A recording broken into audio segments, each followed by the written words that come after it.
दोस्तों नमस्कार। जिस तरह से भारतीय क्रिकेट टीम को हार का सामना करना पड़ा ऑस्ट्रेलिया में, उससे एक सवाल यह भी खड़ा होता है कि अगर क्या भारतीय गेंदबाजी में अगर मोहम्मद शमी होते तो क्या स्थिति कुछ और होती। यही सवाल रवि शास्त्री ने उठाया है और जोर शोर के साथ उठाया है। उनका कहना है कि जो खिलाड़ी, जो गेंदबाज लगातार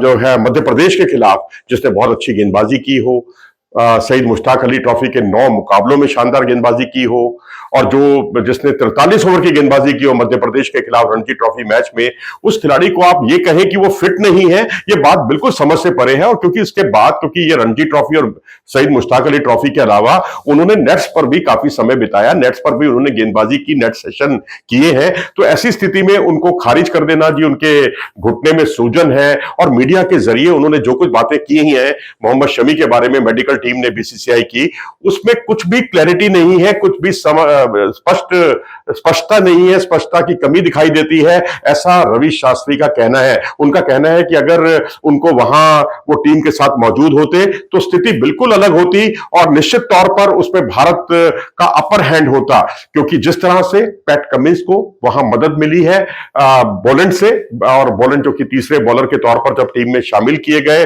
और उन्होंने सिडनी टेस्ट में 10 विकेट चटकाए, तो अगर मोहम्मद शमी होते तो निश्चित तौर पर मेलबर्न भी हम जीतने के कगार पर होते या जीतने की स्थिति में होते, और सिडनी में भी हम जीत हासिल कर सकते थे। लेकिन मोहम्मद शमी के ना होने से भारत के लिए स्थितियां और ज्यादा बिगड़ गई और जसप्रीत बुमराह और मोहम्मद सिराज पर बहुत ज्यादा दबाव आ गया, ऐसा कहना है रवि शास्त्री का। उनका यह भी कहना है कि जिस तरह से मोहम्मद शमी लय में थे, उनके पास एक लंबा तजुर्बा था, जिस तरह की वो सीम मूवमेंट से गेंदबाजी करते थे, तो वहां पर स्थितियां उनके बहुत अनुकूल होती। बेहतर तो यह होता, उनकी बहुत ही साफ तौर पर यह राय है कि उनको वहां पर ही रिहैब कार्यक्रम में जोड़ा जाता, वहीं पर वो गेंदबाजी करते, नेट्स पर गेंदबाजी करते, और उनका मेडिकल टीम जो है उन पर नजर रखती, बजाय कि एनसीए में पड़े रहने के। कहीं अच्छा होता कि वो नेट्स पर वहां गेंदबाजी करते, उससे बल्लेबाजों को भी अच्छा अभ्यास मिलता और उन पर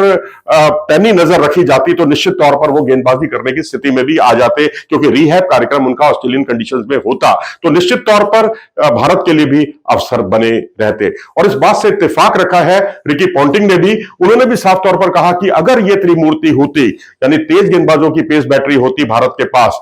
जिसमें मोहम्मद सिराज, शमी और बुमराह तीनों गेंदबाजी करते, तो शायद सीरीज का आउटकम कुछ और ही होता, ऐसा रिकी पॉन्टिंग भी मानते हैं। उन्होंने रवि शास्त्री की जो है उनके हां में हां मिलाई है इस बारे में। आप क्या सोचते हैं इस बारे में? आपकी राय क्या है कि क्या मोहम्मद शमी को वहां रिहैब कार्यक्रम में भेजा जाना चाहिए था, और क्या पता वहां पर 1 या 2 मैचों में वो खेलते तो स्थिति कुछ और ही होती और शायद भारत सीरीज जीत भी जाता, या जीतता नहीं तो कम से कम सीरीज को ड्रॉ कराने में जरूर कामयाब हो पाता। अपनी राय दें कमेंट सेक्शन में जाकर। नमस्कार।